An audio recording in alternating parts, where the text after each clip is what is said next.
Tras hablaros en el día de ayer del Jueves Santo, hoy me dispongo a hablaros del Viernes Santo y de los oficios que esta tarde vamos a celebrar. Comenzamos con el altar desnudo. Tras la procesión con el Santísimo hasta el lugar en el cual iba a quedar reservado hasta el día de hoy, el altar se deja desnudo, es decir, se deja sin manteles, se deja sin candelabros, se deja totalmente desnudo.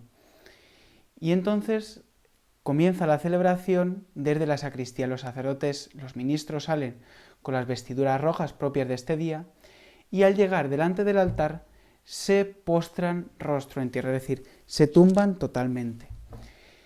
Oran unos segundos en silencio y tras ese momento se levantan y el presidente, el sacerdote que presida, se dirige hacia la sede. Y entonces comienza con una oración, es decir, no comienza como estamos acostumbrados, en el nombre del Padre, del Hijo, del Espíritu Santo. Y esto es que ayer no lo expliqué. La liturgia del Jueves Santo concluye sin conclusión. Y uno puede decir, ¿cómo concluye sin conclusión? Si no se despide la asamblea, se hace la adoración ante el monumento, pero no se dice podéis ir en paz.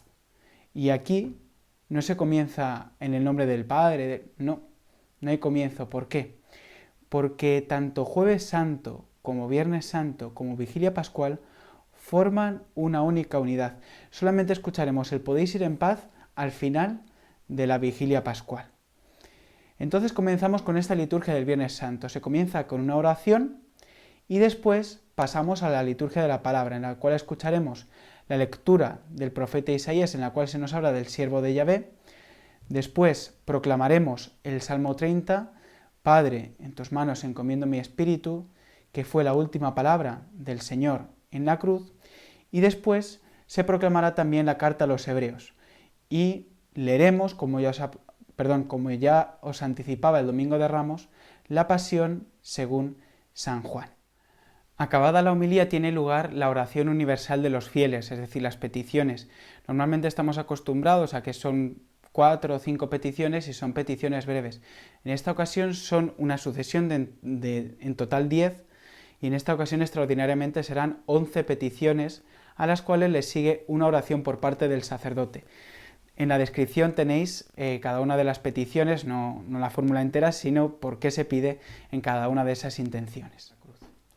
Un diácono, o en su defecto el sacerdote, se dirige hacia un lugar de la iglesia en el cual está la cruz, y normalmente lo que se hace es que se tapa esa cruz.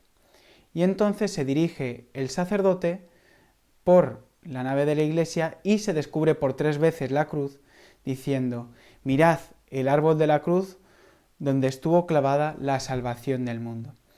¿Dónde tiene su origen esta adoración de la cruz que nosotros vamos a ver en esta tarde? Tiene su origen en el descubrimiento de la cruz del Señor. Cuando Santa Elena, madre de Constantino, se dirige a Tierra Santa para rescatar los lugares santos y descubrir dónde estaba el sepulcro, la sepultura del Señor, y dónde estaba el lugar en el cual había sido crucificado, Santa Elena, hablando e investigando con los sabios, con los mayores sabios de allí de Jerusalén, Santa Elena descubre que debajo de un templo pagano, del templo dedicado a la diosa Venus, se encuentra el Gólgota. Entonces, después de las excavaciones se descubren 3 cruces. Santa Elena manda llamar a un enfermo y entonces va poniendo al enfermo encima de cada cruz. Encima de una cruz el enfermo se pone peor, se agrava. Y bueno, dicen que esa era la cruz del mal ladrón, del mal bandido. Después Santa Elena postra el cuerpo del enfermo sobre otra cruz. Y se nos cuenta que el enfermo se quedó como estaba. Entendemos que sería la cruz del buen ladrón. Y posteriormente, Santa Elena postra el cuerpo del enfermo en la tercera cruz. Y al tocar el cuerpo del enfermo esa cruz, el enfermo queda sano. Y entonces Santa Elena descubre que esa es la cruz del Señor. Y entonces anualmente en la iglesia de Jerusalén se comienza a hacer esta adoración. Evidentemente se recubre el leño de la cruz con adornos de plata y este día se quitaban los adornos para que todo el pueblo fiel pudiese pasar a venerar el leño. En las iglesias donde había la suerte y el privilegio de que hubiese un pedacito de este leño, se hacía exactamente lo mismo. Por ejemplo, se nos cuenta que en Roma el Papa iniciaba una procesión desde la Basílica de San Juan de Letrán, donde tenía el palacio, hasta la Basílica de la Santa Cruz con el leño de la cruz. Y allí pues igual se pasaba la veneración. ¿Y de dónde viene, esta triple mostración de la cruz? Viene precisamente de la liturgia de las Galias y de la liturgia de Hispania.